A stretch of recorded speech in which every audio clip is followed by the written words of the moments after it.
आज का दंगल कर्नाटक के चुनाव में चल रही कम्युनल पिच की पॉलिटिक्स पर है।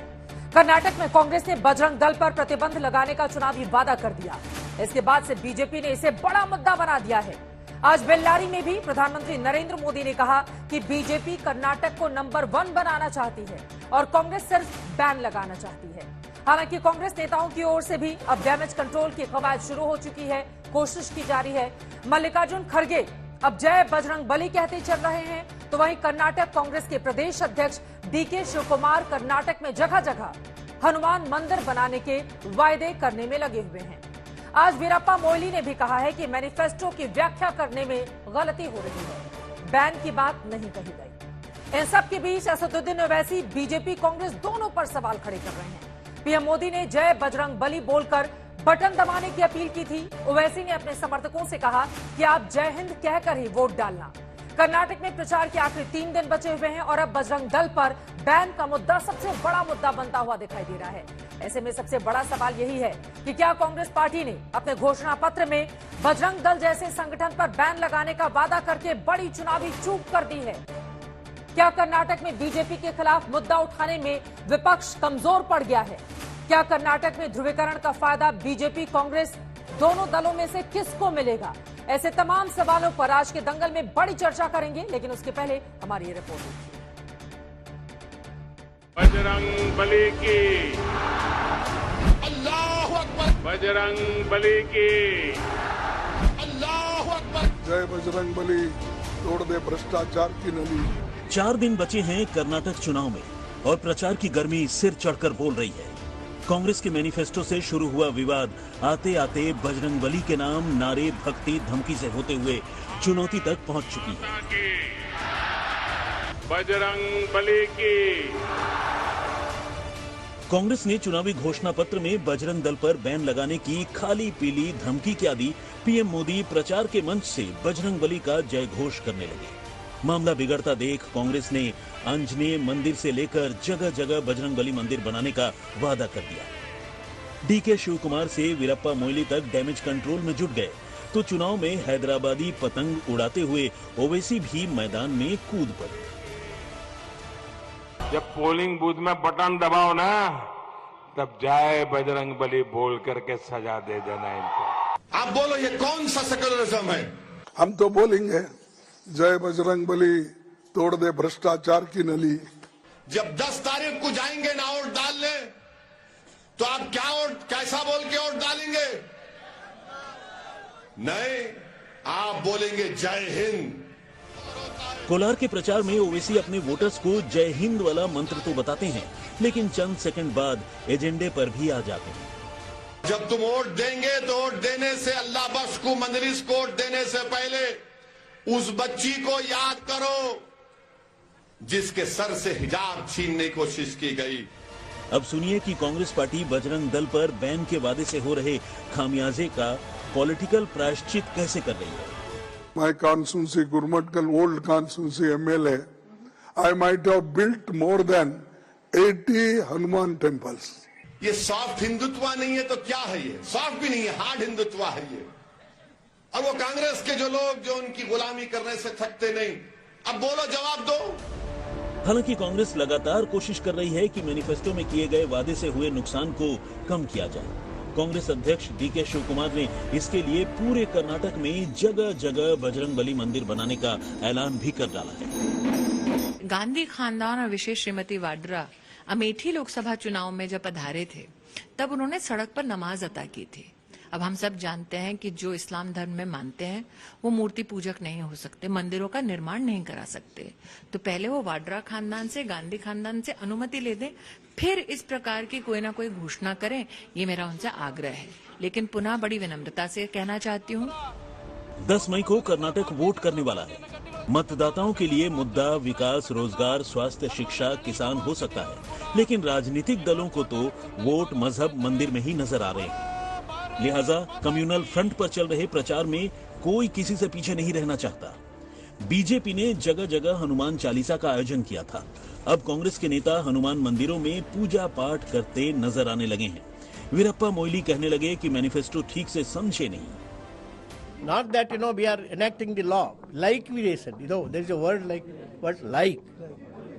BJP, like PFI.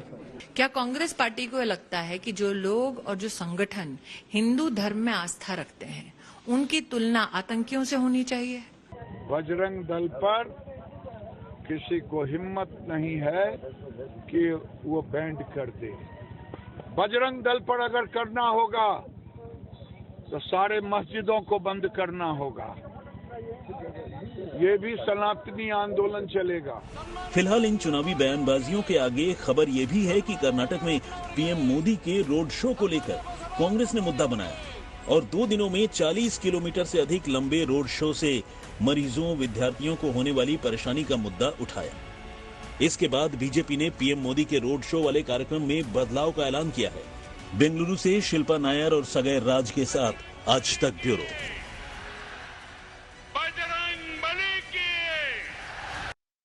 जिस बजरंग दल को लेकर इतना सारा बवाल चल रहा है, 52,000 यूनिट वाले बजरंग दल में 40 लाख मेंबर हैं, उस पर बैन लगाने की बात कहकर कांग्रेस पार्टी ने क्या चुनावी चूक कर दी है, इसी पर चर्चा करने के लिए खास मेहमान हमारे साथ जुड़ चुके हैं। उनका तारुफ आपसे करवा देती हूं। जीवीएल नरसिम्हा राव जी, आप राष्ट्रीय प्रवक्ता और राज्यसभा के सांसद हैं भारतीय जनता पार्टी के। अखिलेश प्रताप सिंह जी, आप प्रवक्ता हैं कांग्रेस पार्टी के, हमारे साथ मौजूद हैं। एसएस शंकरण्णा, आप स्पोक्स पर्सन हैं जेडीएस के, हमारे साथ हैं। रतन शारदा जी, जो कि पॉलिटिकल एनालिस्ट हैं, हमारे साथ मौजूद हैं। इन सभी से चर्चा की शुरुआत करें उसके पहले प्रधानमंत्री नरेंद्र मोदी ने बेल्लारी में चुनावी रैली को संबोधित किया। एक बार फिर से कांग्रेस पार्टी को जमकर घेरा है बजरंग दल पर बैन के मुद्दे को लेकर। क्या कुछ कहा गया है प्रधानमंत्री नरेंद्र मोदी की ओर से, सुनिए। कांग्रेस के घोषणा पत्र में ढेर सारे झूठे वायदे। कांग्रेस का घोषणा पत्र मतलब तालाबंदी और तुष्टीकरण का बंडल है। कांग्रेस की हालत इतनी बुरी है, उनके पैर कांप रहे हैं और इसलिए कांग्रेस को मेरे जय बजरंग बली बोलने पर भी आपत्ति होने लगी है। अखिलेश जी, शुरुआत आपसे ही करते हुए प्रधानमंत्री नरेंद्र मोदी को आपने सुना सीधे तौर पर कहते हुए कांग्रेस पार्टी के नेताओं के पैर कांप रहे हैं। अब तो हालत यह हो गई है कांग्रेस की कि प्रधानमंत्री के जय बजरंग बली बोलने पर भी आप लोगों को परेशानी होने लगी है। अखिलेश जी, तालाबंदी और तुष्टीकरण यही है कांग्रेस की पहचान, बोल रहे हैं पीएम। दुनिया के इतने ताकतवर प्रधानमंत्री गिनाए जाते हैं आप लोगों के द्वारा। 9 सालों से देश की कुर्सी पे बैठे हुए हैं, शीर्ष पद पे। 3.5 सालों से कर्नाटका में बीजेपी की सरकार है। दिन रात आलाप करते हैं बीजेपी के लोग, बताते हैं कि ये काम किया। एक काम का जिक्र नहीं कर पा रहे हैं। किसके हाथ पैर कांप रहे हैं, एक उपलब्धि नहीं बता रहे हैं। वैसे हमारे आदरणीय प्रधानमंत्री जी पूरे दुनिया में विख्यात हैं गैर जिम्मेदाराना बयान, अनर्गल बयान और अमर्यादित बयानों के लिए। लेकिन कांग्रेस पार्टी जो जिम्मेदार दल है वो मुद्दे की बात कर रही है। वो सैनिकों पे जो आतंकी हमले हो रहे हैं पुलवामा से लेकर, उस पे मोदी जी खामोश रहते हैं। मणिपुर जल रहा है, गृह युद्ध की स्थिति है, उस पे हमारे मोदी साहब खामोश रहते हैं। दिल्ली में महिला पहलवान बैठी हुई हैं धरने पे, कितनी मुश्किल से उनका एफआईआर लॉन्च हुआ, उस पे हमारे प्रधानमंत्री जी खामोश रहते हैं। कर्नाटक में 40% कमीशन की सरकार चल रही है। बीजेपी के विधायक ने जनसभा में बोला कि 2,500 करोड़ में मुझे मुख्यमंत्री की कुर्सी मिल रही थी, 1,500 करोड़ में मंत्री की पद मिलते हैं, लेकिन मेरे पास इतने पैसे नहीं थे। रेट कार्ड खुला पड़ा है बीजेपी की सरकारों में। कर्नाटक में मुख्यमंत्री पद से लेकर सिपाही तक का रेट है। हाँ। कितने रुपए में क्या बिक रहा है, 40% कमीशन चल रहा है। जब इतने सारे मुद्दे थे, कोई तो काम नहीं हो रहा, सिर्फ लूट खसोट हो रहे हैं, उस पे एक लफ्ज नहीं बोला जा रहा है। इस पूरे मामले में बैकफुट पर क्यों आ गई है? इसी मुद्दे पर बोलना है ना आपको अखिलेश जी। सारी बातें आपने गिनाई, यकीनन ये मुद्दे हैं कर्नाटक जो आप उठा रहे हैं, लेकिन बजरंग दल पर बैन लगाने वाली बात कहकर कांग्रेस पार्टी बैकफुट पर आ गई है ना। एक बार भी नहीं बोला आपने ओपनिंग रिमार्क में बजरंग दल के बारे में। जो भी समाज के लिए अहितकारी होगा, समाज के लिए खतरा होगा, गुण दोष के आधार पर कांग्रेस की सरकारें वहां निर्णय लेती हैं। हम मोदी जी जैसे लापरवाह या गैर जिम्मेदाराना राजनीतिक दल नहीं है। हमें देश की चिंता है, समाज की चिंता है। हम मुद्दों और मूल्यों पर राजनीति करते हैं, उस पर वोट मांगते हैं। 9 साल से यही कैसेट बार बार बजता है, 12 महीने लोग समझ चुके हैं, कलई खुल चुकी है, ठीक है, थरथरी कांप रही है। हाँ। कि एक वोट नहीं मिलने वाला है, 70 सालों के लिए गायब होने वाली है बीजेपी। जीवीएल नरसिम्हा राव जी वो कह रहे हैं एक वोट नहीं मिलने वाला है। लाचार प्रधानमंत्री हैं। कांग्रेस पार्टी सिर्फ मुद्दों की बात कहती है, आप लोग गोल गोल घुमा देते हैं। डबल इंजन की, एक second Chitra ji, double engine की चित्रा जी आपको और लूट, पैनल में सभी को नमस्कार। लूट और झूठ की डबल इंजन, लेकिन चुनाव में अपनी उपलब्धि नहीं चर्चा का विषय है। अब सुन लेते हैं आपके चर्चा के चित्रा जी नमस्कार, आपको पैनल में सभी को नमस्कार, दर्शकों को नमस्कार। आपने इस 1 घंटे की बहस के लिए जो सब्जेक्ट आपने विषय जो चुना, उस पर एक सेंटेंस नहीं बोले हैं अभी अखिलेश जी, और कांग्रेस के सभी नेता फिर जनता के ध्यान भटकाने में लगे हुए हैं। बजरंग बली के बारे में कांग्रेस ने जो मैनिफेस्टो में लिखा, उसके बाद अभी जो अखिलेश कह रहे हैं समाज के लिए जिनसे खतरा है, ऐसे खतरे वालों को बंद करेंगे। क्या बजरंग बली को भी आप समाज के लिए, बजरंग दल को छोड़िए, बजरंग बली भी आपके लिए, समाज के लिए खतरा बना है? श्री राम के भव्य मंदिर बनने से आपने हर तरह का देश में आपने साजिश रची, कभी भी मंदिर बनने नहीं दिया। चुनाव के कारण मंदिर के विषय टाले, आपने ऐसे बयान दिया था। भगवान राम मिथ्या थे, वो नहीं थे, इस प्रकार का आपने कोर्ट में, सुप्रीम कोर्ट में आपने एफिडेविट दाखिल किया। और उसके बाद आप हर बार हिंदू समाज को अपमान करने की, हिंदू देवी देवताओं का अपमान करने की, लोगों की आस्था पर चोट करने की आपने कभी कोई कसर नहीं छोड़ी है। और ये सब आप करते हैं, जानबूझकर करते हैं।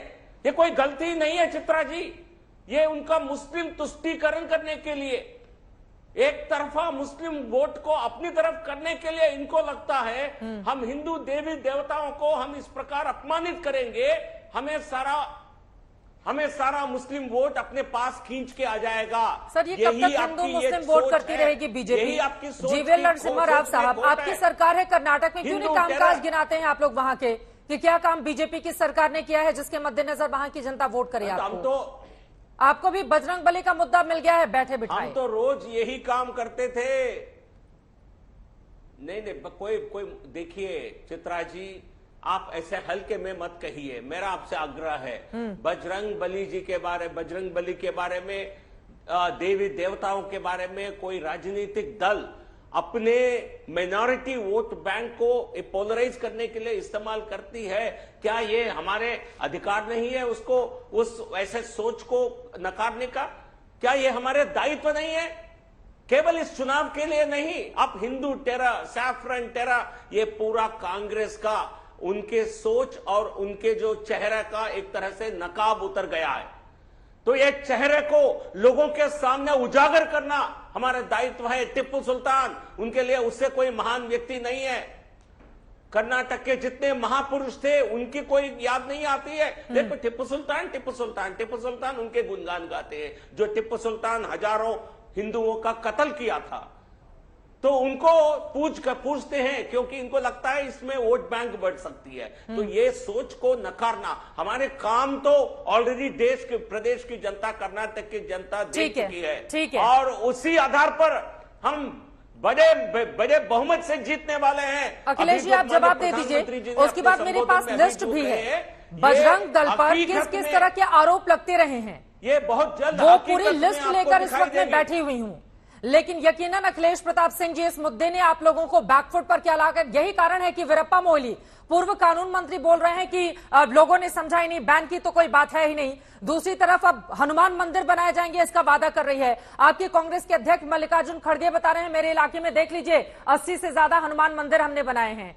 तो मुद्दों की बात तो अब कांग्रेस पार्टी भी नहीं कर रही है ना, उधर बीजेपी ने लपक लिया और आप लोग फंस गए हैं उसके ट्रैप में। अखिलेश जी, मुद्दों की बात कौन सी पार्टी कर रही है वहां पर? कांग्रेस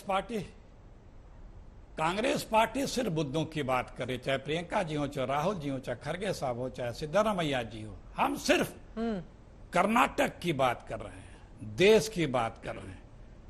2,500 करोड़ में मुख्यमंत्री कैसे खरीदा जाता है, ये कर्नाटक की जनता समझ रही है। 40% कमीशन की सरकार को हम कैसे लोगों को वहां बिजली की सुविधा देंगे, कैसे वहां महिलाओं को पेंशन देंगे, कैसे नौजवानों को रोजी रोजगार, कारोबार और उनका पेंशन देंगे, कैसे हम महिलाओं की यात्रा की बात करेंगे, जो हमने 5 प्रण किए हैं और उसके अलावा जो वादे किए हम उस पर बात कर रहे हैं। जीबीएल जी, बजरंग दल पर भी बोलिए। चैनलों के स्टूडियो में मुद्दे नहीं तय होते हैं और बजरंग बली जी को पता है कि कालेमी टाइप राम भक्त कौन होते हैं और उनके साथ क्या सलूक करना है। बजरंग बली को यह बेहतर रूप से पता है कि कालेमी टाइप के राम भक्तों के साथ वो क्या सलूक करने वाले हैं, वो करते क्या हैं। आप बात करो ना, क्यों इतने देर आप बोले? एक लफ्ज मोदी जी की सरकार की उपलब्धि नहीं गिना पाए आप। मोदी जी रोज बोलते हैं कर्नाटक में, कर्नाटक सरकार या अपने सरकार की एक बात नहीं गिना पाए।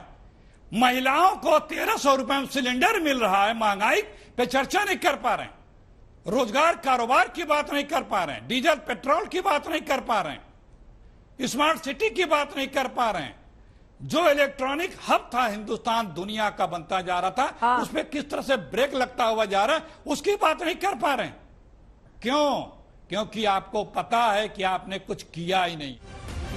और इस वक्त की एक बड़ी खबर अपने दर्शकों को देते हैं। कांग्रेस को जय बजरंगबली बोलने से आपत्ति है। प्रधानमंत्री नरेंद्र मोदी लगातार कर्नाटक में कांग्रेस को घेर रहे हैं। अब तुमकुर की रैली में प्रधानमंत्री ने ये बात कही है। उन्होंने कहा है कि जय बजरंगबली बोलने से कांग्रेस पार्टी को आपत्ति है। सुनिए प्रधानमंत्री को।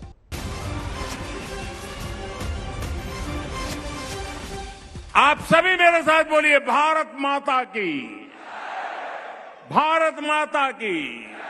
फिर एक बार बोलिए, बजरंगबली की, बजरंगबली की। राष्ट्र कवि कुवेंपु ने अपनी एक कविता में कहा था, कुवेंपु जी ने एक कविता में कहा था, ओ लंका भयंकरा, ओ लंका भयंकरा, समीर कुमार, हे आंजनेया।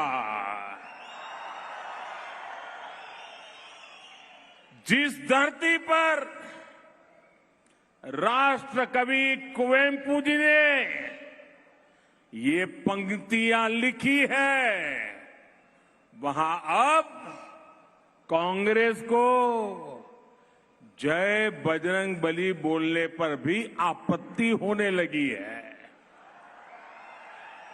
कांग्रेस तुष्टीकरण की गुलाम हो चुकी है।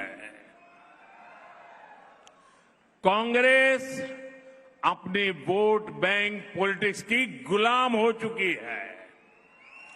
ऐसी कांग्रेस कर्नाटका का कभी भी भला नहीं कर सकती। ऐसी कांग्रेस कभी भी कर्नाटका का विकास नहीं कर सकती। प्रधानमंत्री नरेंद्र मोदी जबरदस्त तरीके से हमलावर होते हुए, खासतौर से जय बजरंगबली के मुद्दे पर। ऐसे शंकरण्णा जी, सीधे आपके पास आते हुए, आप जेडीएस के स्पोक्स पर्सन हैं। बहुत सारे बड़े मुद्दे थे जिस पर बीजेपी ऐसा लग रहा था कर्नाटक में थोड़ी बैकफुट पर है, लेकिन जय बजरंगबली ने तो इस तरह का उत्साह का संचार कर दिया है, जितनी बार पीएम बोलते हैं उतनी बार भीड़ उत्साहित हो जाती है। अब ये महंगी पड़ जाएगी क्या बाकी विरोधी पार्टियों को ये मुद्दा? नमस्कार मैडम। नमस्कार सर। मैं हमारे आदरणीय प्रधानमंत्री से एक ही बात बोलना चाहूंगा। मैं फक्र से कहता हूं कि मैं एक हिंदू, और मैं उससे भी फक्र से बोलता हूं कि मैं बजरंगबली का भक्त हूं। लेकिन जय बजरंगबली कहां पे बोलना है, ये मुझे मेरे पूर्वजों ने सिखाया है। वोट डालने से पहले जय बजरंगबली बोल के डालो, बोल के बोलना जो नरेंद्र मोदी जी बोल रहे हैं, इसका मैं खंडना करता हूं कि जय बजरंगबली जो है मैं मंदिर में बोलूंगा, मेरे घर में बोलूंगा, जब मेरा मन करे तब बोलूंगा। वोट डालने से पहले मैं बीजेपी और कांग्रेस से कुछ चीजें पूछना चाहूंगा कि इन्होंने डेवलपमेंट में क्या किया है। ये सब छोड़ के वो 6.5 करोड़ कर्नाटक के लोगों को गुमराह कर रहे हैं कि आप जय बजरंग बली बोल के सारा कुछ भूल के वोट डाल दो बोल के। मैं एक चीज चुनाव आयोग से भी पूछना चाहूंगा, आप लोग क्या सो रहे हैं क्या? ये खुले आम रिलीजियस इश्यूज को भाजपा उठा रही है और इलेक्शन कमीशन चुप बैठी है। तो क्या इलेक्शन कमीशन क्या करे कि प्रधानमंत्री नरेंद्र मोदी जय बजरंग बली नहीं बोले मंच पर, आप ये कह रहे हैं? मोदी जी को कर्नाटक से बैन करना चाहिए क्योंकि he is using religious issues in elections. चुनाव आयोग बहुत क्लियरली बोल चुका है इलेक्शन में किसी भी तरह का रिलीजियस इश्यूज नहीं लेना है बोल के, फिर भी मोदी जी और सारे बीजेपी के लीडर ये रिलीजियस इश्यूज कर रहे हैं बोले तो चुनाव आयोग को एक्शन लेके आगे के सारी रैलीज मोदी जी के बंद करना चाहिए। धार्मिक स्वतंत्रता का अधिकार खारिज हो जाता है क्या चुनाव में? जल्दी से इस पर टिप्पणी कीजिए रतन शारदा जी, उसके बाद मैं आ रही हूं आपके पास। मैं एक बार उनकी बात हो जाए जेडीएस के नेता से। धार्मिक स्वतंत्रता का अधिकार तो सबको है, क्या वो खारिज हो जाता है चुनाव में? शंकरन्ना जी सर, धार्मिक स्वतंत्रता मुझे मोदी जी से नहीं चाहिए। मुझे डेवलपमेंट चाहिए, मुझे एग्रीकल्चर चाहिए, मुझे एम्प्लॉयमेंट चाहिए, तो फिर मुझे चुनाव फॉरेन आयोग से रोक इन्वेस्टमेंट लगाने की चाहिए। क्यों मांग कर रहे हैं आप घेरिए उनको मुद्दों पर, विपक्ष में है आप लोग, घेरिए उनको मुद्दों पर, जनता को समझाइए। हम तो जेडीएस घेर ही रहे हैं। हम तो बोल रहे हैं 6.5 करोड़ कर्नाटक के लोगों का फ्यूचर के बारे में बात करिए मोदी जी। आपने कितना स्कीम दिया है कर्नाटक को, इसके बारे में बात करिए। कलसा बोंडुरी वाटर इश्यू के बारे में आपने क्या किया, उसके बारे में आप जवाब दीजिए। कृष्णा ट्रिब्यूनल का रिपोर्ट आके 2 साल हो गया, फिर भी आप लोग चुप बैठे, इसके बारे में बात करिए। ठीक है सर, समय समय पर आप लोग भी कभी इधर कभी उधर होते रहते हैं, तो अब चुनाव के बाद क्या होता है उस पर हमारी नजर रहेगी। लेकिन रतन शारदा जी सीधे आपके पास आते हुए, जीवल जी मैं फौरन आ रही हूँ एक बार, रतन जी बहुत देर से हमारे साथ हैं। रतन जी, ये जो जय बजरंग बली का मुद्दा है, इसने किसको फ्रंट फुट पर ला दिया है, किसको बैक फुट पर ला दिया है? क्या ये चुनावों में असर करेगा कर्नाटक की जनता में? क्योंकि हर मंच पर अब भारतीय जनता पार्टी के तमाम बड़े नेताओं की ओर से जय बजरंग बली का नारा लगाया जा रहा है, कांग्रेस पार्टी को घेरा जा रहा है, इसका कितना असर देखने को मिल सकता है? देखिए चित्रा जी, एक डायलॉग है शाहरुख खान का, हारी हुई बाजी जीतने वाले को बाजीगर कहते हैं। पर जो कांग्रेसी जीती बाजी हारने वाले उन लोग, कांग्रेस फ्रंट फुट पे थी कर्नाटक के अंदर, और जीतने वाली परिस्थिति सबके ओपिनियन पोल, आपके ओपिनियन बता रहे थे। इनको हनुमान जी को बीच में लाने की क्या आवश्यकता थी, इनको बजरंग दल को लाने की क्या आवश्यकता थी? जो सरकार पीएफआई के साथ चलने वाले एसडीपी के समझौते करती है कांग्रेस, जो कांग्रेस 176 लोगों के टेररिस्ट के आरोप वापस लेती है, जो कांग्रेस सरकार स्पेशल नियम बनाती है इस प्रकार के टेररिज्म को सपोर्ट करने वाले, वो लोग किस मुंह से बात करते हैं बजरंग दल की? पीएफआई को बैन करने की बात करते हैं, ऑलरेडी बैन है। पीएफआई को बॉम्ब हमले के आरोप है, हत्याओं के आरोप है, संघ बीजेपी के कार्यकर्ताओं को मारने के आरोप है, उनके साथ में खड़े हैं, लेकिन ये कह रहे हैं बजरंग दल को मारेंगे। बजरंग दल को AK-47 बम उठाए थे, तो आप जबरदस्ती पहले कम्युनलाइज करते हैं, फिर आप घबरा जाते हैं, फिर आप बताते हैं राजनीति आप क्यों छोड़ दी आपने विकास की। मैं एक उदाहरण देता हूँ, 65 साल से कर्नाटक के अंदर बहुत सारे सेक्शन सिंगल रेलवे पटरी थे, मैं खुद भुगत चुका हूँ। डबल पटरी रेलवे मोदी सरकार के आने के पहले किसने बनाई? ओल्ड पेंशन स्कीम जिसको मनमोहन सिंह ने नकारा था कि ये सारे राज्यों को बिल्कुल बर्बाद कर देगी, उसको लाने की शर्तें कौन रख रहा है? ये जो जेडीएस वाले बड़े भाषण दे रहे हैं, कर्नाटक में केवल 2 चीफ मिनिस्टरों ने कई सालों से 5 साल राज किया, जिन्होंने नहीं किया उसके पीछे कारण कौन था? जेडीएस। कभी आप एक से पींगे बढ़ाते हैं, कभी दूसरे से बढ़ाते हैं। और कांग्रेस का इतिहास देखे ना, 1947 में नहीं, मैं आपसे घरों से निकाल असर करेगा क्या? रतन शारदा जी, मैं आपसे सीधा सवाल पूछ रही हूं। बिल्कुल करेगा। मैंने आपको सीधा सवाल का उत्तर दिया कि जीती बाजी हारने वाले को कांग्रेस कहते हैं। मैंने तो कह दिया आपको। आप कांग्रेस के हिंदू विरोधी उनके सारे व्यवहार रहा, उसको आप लोगों को याद करने को मजबूर कर रहे हैं। यानी लोग भूल चुके थे कि 1947 में हिंदुओं को घरों से निकाला, 1948 में ब्राह्मणों को बड़ी तादाद में मारा, 1966 में साधुओं के ऊपर गोलियां चलाई, आपने राम सेतु को नकारा, राम मंदिर को नकारा, आपने 1940 में सिखों को मारा। ये सारी जो बातें, सेफरन टेरर खड़ा किया, कम्युनल वायलेंस बिल लाया, आपने जो कुछ किया आपने हिंदू विरोधी बातें वो लोग भूल चुके थे। आप विकास छोड़ के वापिस हिंदू मुद्दों पर ले। तो बीजेपी की तो आनंद है ना। ये बहुत बड़ी बात आपकी ओर से कही गई है। अखिलेश जी, इसका सीधा सा जवाब मैं आपसे चाहूंगी। ये बात तो सच है ना, पहले मुद्दों पर आप घेर रहे थे, फिर अचानक से बजरंग दल पर बैन की बात आप लेकर आते हैं अपने मैनिफेस्टो में, ये जानते हुए भी कि राज्य सरकार अगर चाहे भी तो भी ऐसा नहीं कर सकती। किसी संगठन पर बैन लगाने के लिए आपको केंद्र की तरफ देखना पड़ेगा। पीएफआई पर पहले ही बीजेपी की सरकार ने बैन लगाकर रखा हुआ है, तो आपने भी तो एक शगुफा छोड़ा था ना लोगों के बीच में। अखिलेश जी, जो हो नहीं सकता है वो करेंगे, मैनिफेस्टो का हिस्सा बनाएंगे, तो भैया उनको तो मुद्दा दे ही दिया आप लोगों ने। वो कह रहे हैं कि अब जीत कर हारने वाले को बाजीगर कहते हैं, वही हाल हो गया इस वक्त। पहले जीत रहे थे, अभी मुद्दा एकदम पलट चुका है कर्नाटक में। देखिए, हमारे आरएसएस के साथी रतन जी ने जो बातें कही, हाँ। जिसकी कोई अकाउंटेबिलिटी रिस्पॉन्सिबिलिटी नहीं है, उसकी क्या बात की जाए। आप तो यहाँ विश्लेषक बना के बिठाए हैं आरएसएस के व्यक्ति को, आपकी मर्जी बिठाएं, हमें कोई आपत्ति नहीं है। आरएसएस के व्यक्ति को बोल नहीं सकता, आरएसएस के व्यक्ति को बोलने का हक नहीं है। नहीं बोलिए, मुझे एक जवाब दीजिए। तो आप चेहरा छुपाते क्यों हैं? आप चेहरा छुपाते क्यों? यही तो चरित्र है, यही तो चरित्र है। राजनीतिक विश्लेषक क्यों बन रहे हैं? बोलिए, आरएसएस कार्यकर्ता बोलिए। सर, मुद्दे महत्वपूर्ण है ना, या कौन बोल रहा है वो महत्वपूर्ण है। उन्होंने जो बातें कही आप उसको तो खारिज नहीं करेंगे ना। उन्होंने तो शुरू में ये भी कहा कि आप फ्रंट फुट पर आगे चल रहे थे बहुत सारे मुद्दों पर, लेकिन एक बजरंग दल को लेकर आए बीच में, उसके बाद पासा पलट गया। आ रहे हूँ जी पे आपके पास। आप और आरएसएस के रतन शारदा जी जो छद्म नाम से आ रहे थे, उसका खुलासा होते परेशानी होने लगी। यही तो हम कहते हैं कि चेहरा कुछ और, मुखौटा कुछ और रहता है इन लोगों को। कोई पहचान नहीं। आप अपनी उपलब्धि की बात करो ना प्लीज। बीच में नहीं मेरे भाई, मैं आपके बीच में नहीं बोलता हूं। बोलिए चैनल को कि मेरे नाम क्या राजनीतिक विशेषज्ञ न लिखें, आरएसएस विचारक लिखें। बोलिए चैनल को, चैनल झूठ बोल रहा है, आप बोलिए, लिखवाइए अपने नाम के नीचे, हमें कोई आपत्ति नहीं। महत्वपूर्ण है ना, या सुनिए, आप सुनिए, सुनिए, हाँ, वो तो जो बोल रहे हैं देश देख ही रहा है, ये आपको सर्टिफिकेट देने की जरूरत तो है नहीं, ये चुनाव हो रहा है। सुनिए, ये जी मुद्दा महत्वपूर्ण है, छद्म भी महत्वपूर्ण है। हाँ। यही है राजनीति, चेहरा मुखौटे लगाने की।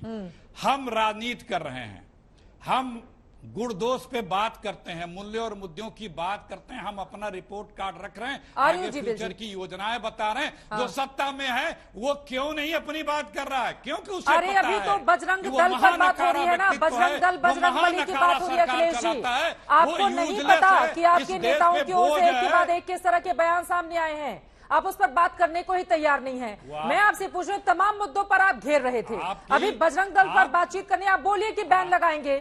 आपने मैनिफेस्टो का हिस्सा बनाया है, लेकिन उस पर बोलने से अब घबराहट तो हो रही है, और फिर आप कहेंगे कि नहीं, छद्म चेहरा लोगों ने लगा लिया है, इनके नाम के आगे ये क्यों लिखा है, फिर आप सर्टिफिकेट देना शुरू कर देंगे। सुनिए, हाँ बोलिए। सर्टिफिकेट नहीं दे रहा हूँ, वो खुद स्वीकार भी रहे हैं। हाँ। और आरएसएस और बजरंग दल पे अतीत में अनेकों बार बैन लगे हैं। हाँ, और यही बजरंग दल है जिसपे अमेरिका ने प्लीज बीच में नहीं, यही अमेरिका है जिसने आरएसएस और विश्व हिंदू परिषद को आतंकी संगठन बताया है। और यही बजरंग दल है जिनके सैकड़ों ऐसे घटनाएं हैं जिन लोगों की लिप्तता हत्या से लगाए, देश के साथ गद्दारी से लगाए, आईएसआई के साथ जासूसी करने के लगाए, चाहे मध्य प्रदेश हो, चाहे राजस्थान हो, चाहे उत्तर प्रदेश हो, चाहे कर्नाटक हो, चाहे केरल हो, चाहे बिहार हो, चाहे बंगाल हो, हजारों उदाहरण हैं, नाम भी गिना सकता हूं मैं।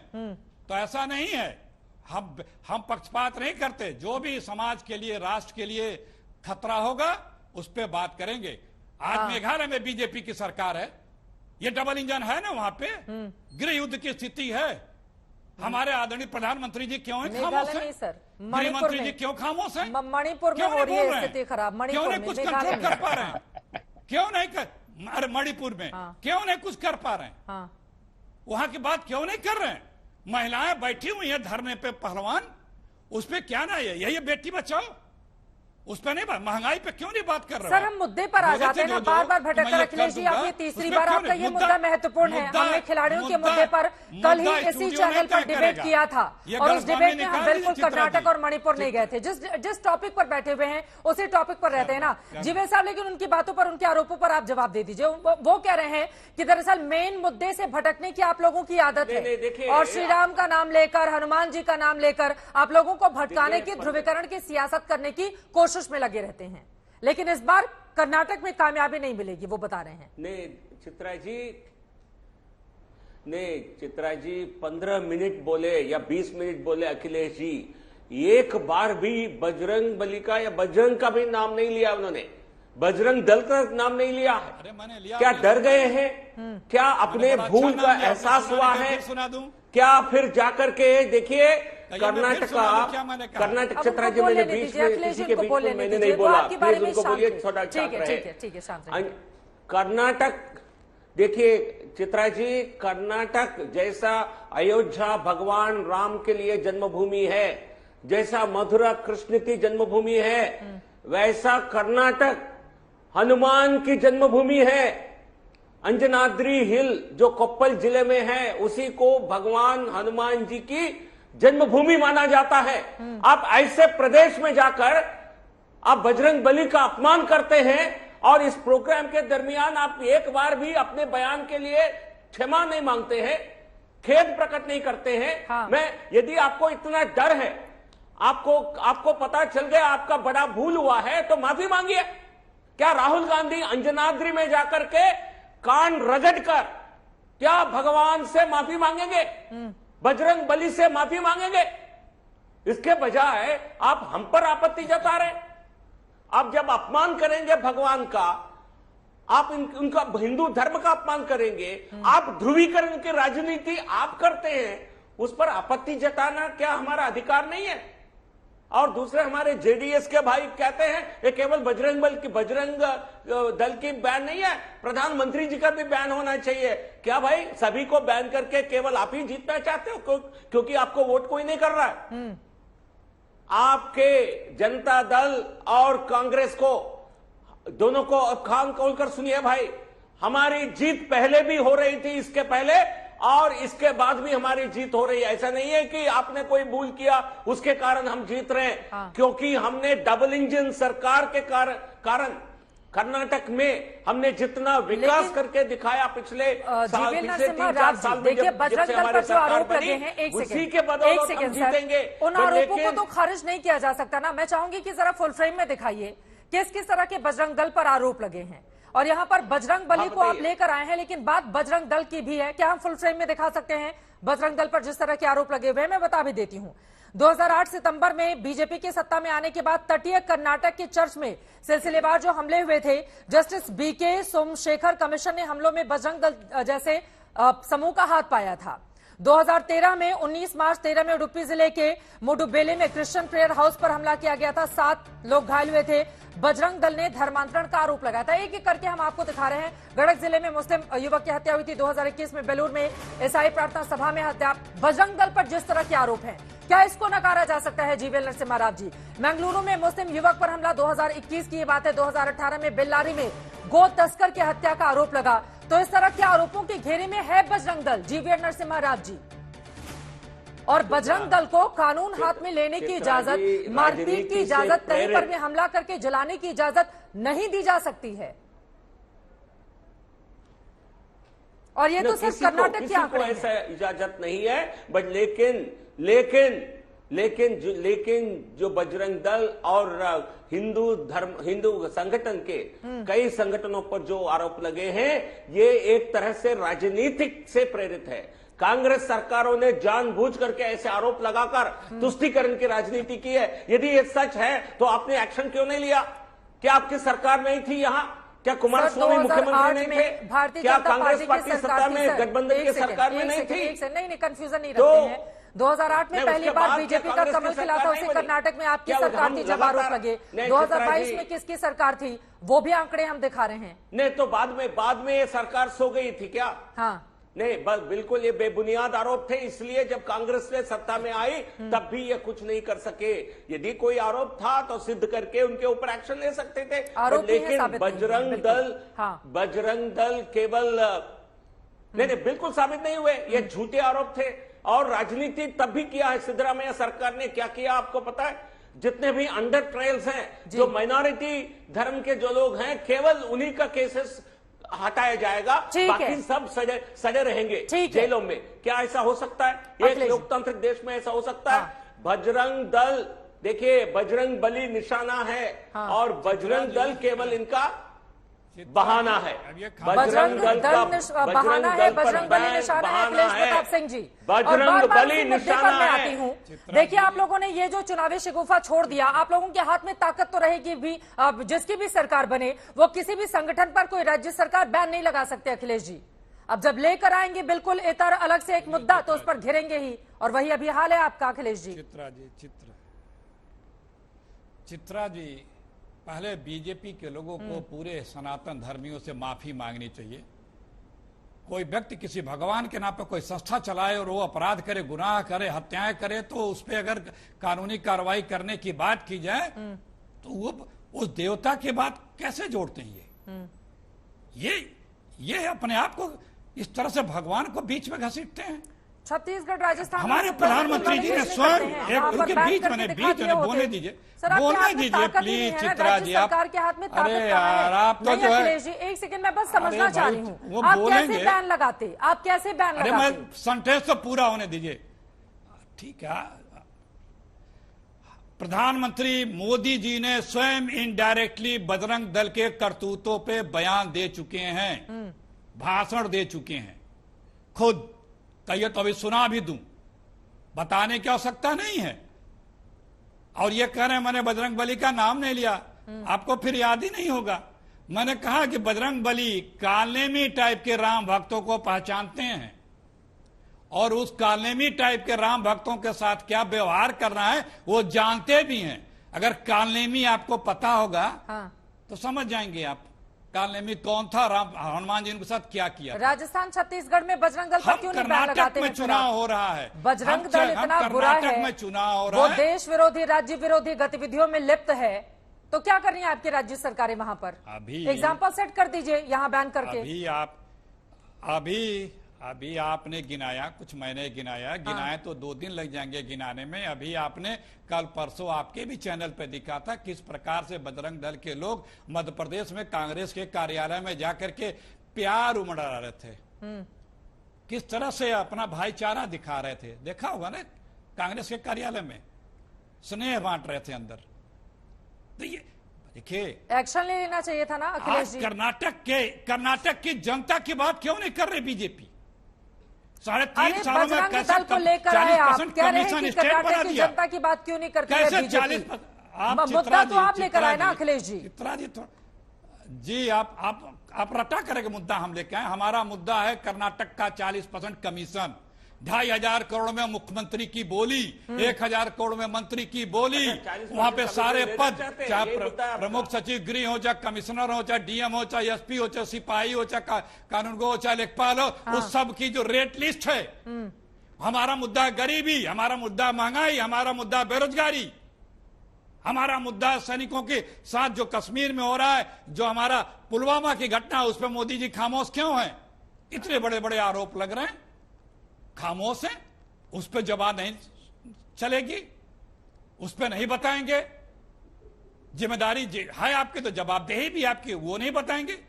महिलाएं वहां पे बेटी बचाओ की बात करते हैं, वहां महिलाएं बैठी हैं, किस तरह से सलूक किया जा रहा है उनके साथ पुलिस के द्वारा और प्रदेश केंद्र की सरकार के द्वारा। ठीक है सर, बार बार आप घूम फिर कर उधर जा रहे हैं। कर्नाटक की बात करो, देश की बात करो, सत्ता में बैठे हो, लेकर आते हैं। सर, दोबारा मैं आपकी जानकारी के लिए कि कल इसी चैनल पर इसी वक्त हमने उस पर डिबेट की थी। अभी डिबेट का मुद्दा कर्नाटक में है, जिसको लेकर यहाँ पर हम चर्चा कर रहे हैं। शंकर अन्ना जी, एक बार फिर से आपके पास आते हुए, आपको लग रहा है मुद्दों की लड़ाई में कौन सा मुद्दा हावी होगा? बार बार कांग्रेस पार्टी की ओर से बताया जा रहा है कि हमारा मुद्दा ये है, लेकिन वहीं ये बात भी गिनाने से कांग्रेस नहीं चूक रही है कि कितने हनुमान मंदिर किस किस नेता ने अपने इलाके में बनाए हैं।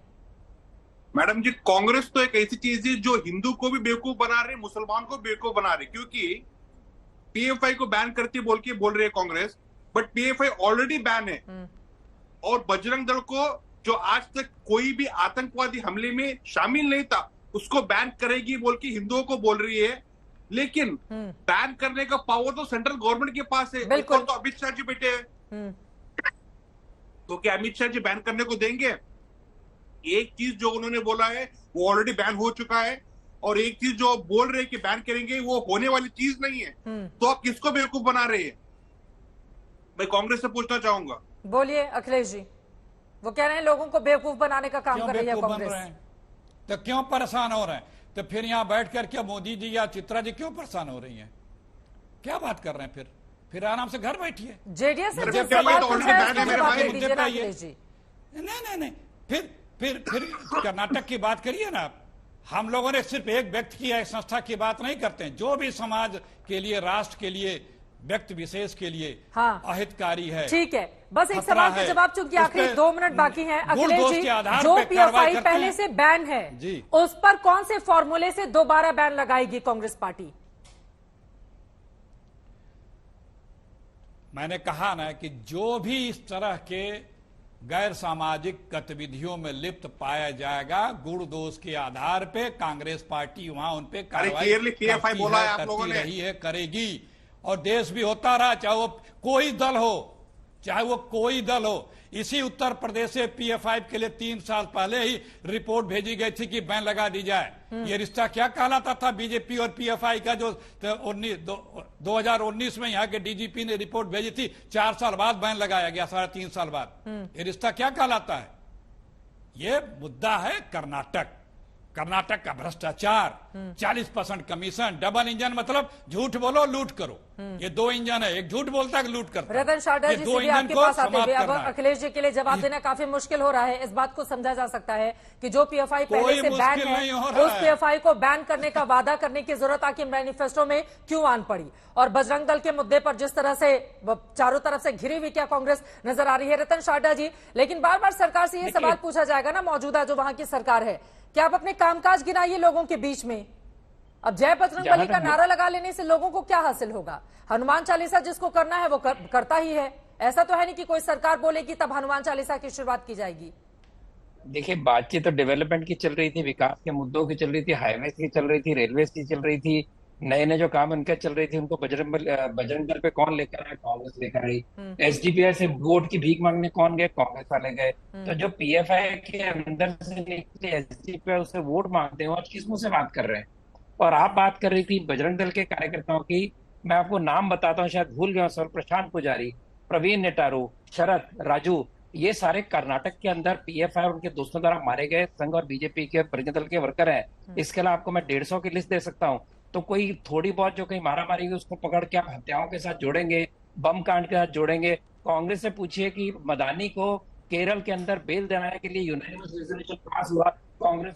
ठीक है सर, वक्त हमें इतने की इजाजत देता है। आप तमाम मेहमानों का बहुत शुक्रिया हमारे साथ दंगल का हिस्सा बनने के लिए। लेकिन बड़ा सवाल जो आज हमने पूछा था, क्या बजरंग दल पर बैन की बात कहकर कांग्रेस ने बड़ी चुनावी चूक कर दी है? आज दंगल में हमने सवाल किया, बजरंग दल पर बैन का वादा करके कांग्रेस ने क्या बड़ी चुनावी चूक कर दी है? आपके जो जवाब मिले हैं, 76% लोगों ने हाँ में जवाब दिया है, 24% लोगों का जवाब नहीं में है। अब कर्नाटक की राजनीति में जय बजरंग बली का नारा किसको दिलाएगा फायदा, किसे पहुंचाएगा नुकसान, इस पर रहेगी आज तक की नजर।